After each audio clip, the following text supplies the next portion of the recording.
welcome to Vedanta Bhakthi Pravachanam. Let's start Sai's Satcharithra chapter 14.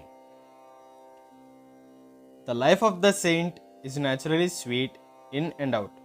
His various doings, eatings, walking and his natural saying are also sweet. His life is bliss incarnate.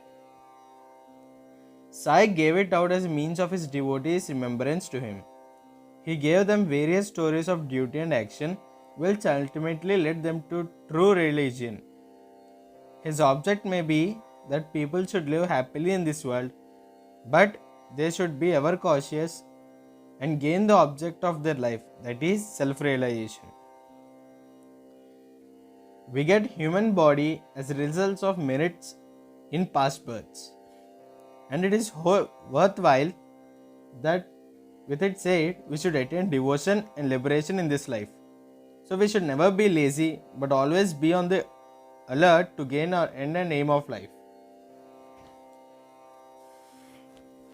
If you daily hear the Leelas of Sai, you will always see him. Day and night you will remember him in your mind.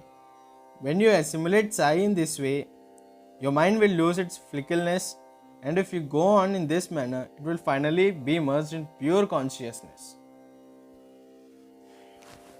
Now let us come to main story of this chapter.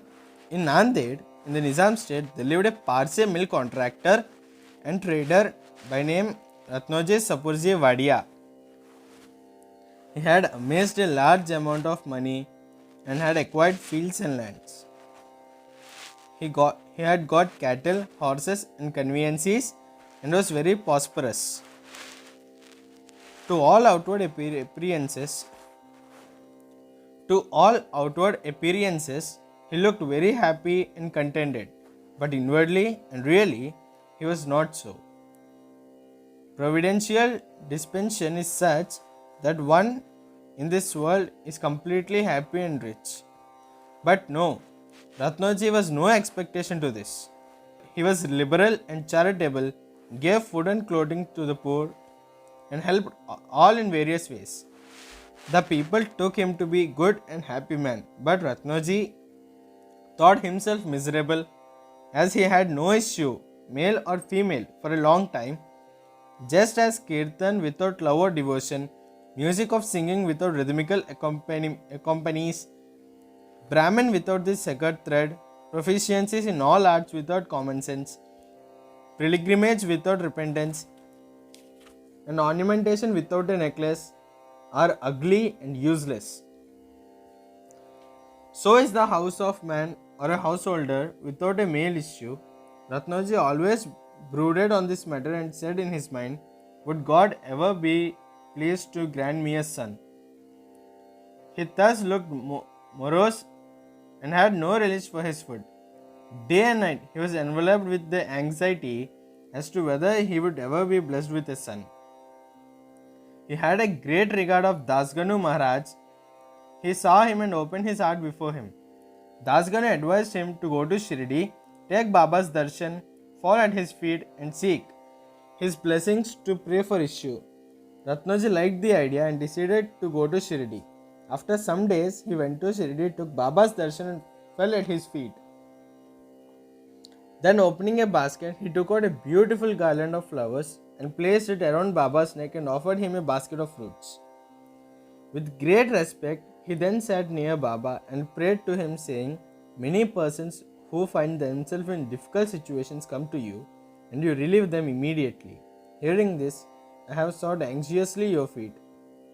Please therefore do not disappoint me.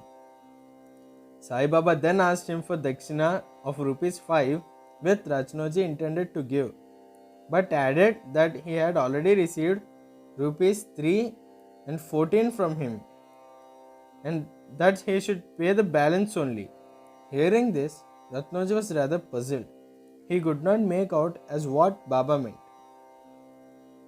This was the first time he thought that he went to Shirdi, and now was it that Baba said that he had earlier already got ₹3 and 14 from him.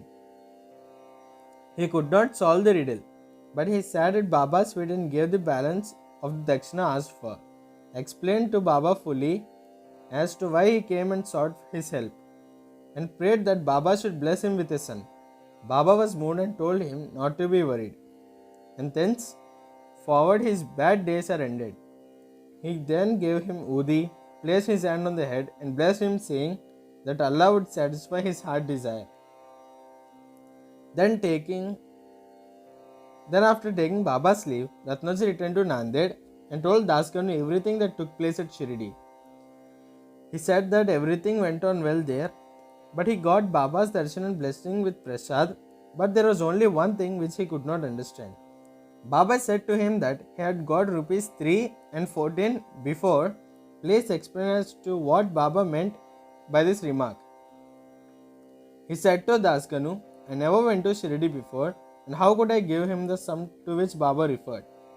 To Dasganu too, it was puzzle, and he thought much over it for a long time. Sometime after, it struck to him that Ratnaji had received some day ago a Mohammedan saint named by Maulay Sahib in his house and had spent some money for his reception.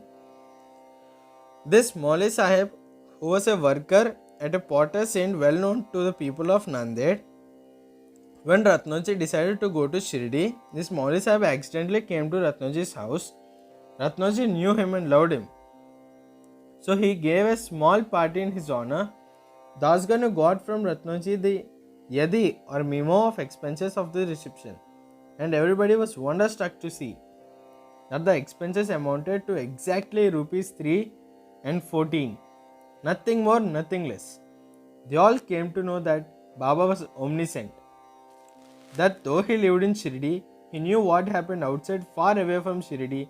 In fact, he knew the past, present and future, and could identify himself heart and soul with anybody.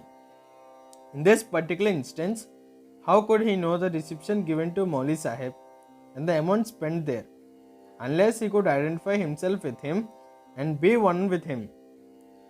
Ratnaji was satisfied with this explanation. His faith in Baba was confirmed and increased. In due times afterwards, he was blessed with a son, and his joy knew no bounds. It is said that he had in all a dozen issue out of which only 4 survived. In a footnote towards the end of this chapter, it is stated that Baba told Rao Bahadur Harivinayak Sate after the death of his first wife to remarry, and that he would get a son. R.B. Sate married second time. The first 2 issues by this wife were daughters, and he therefore felt very disappointed. But the third issue was a son. Baba's word did turn out true, and he was satisfied. So let's continue this chapter in the next part.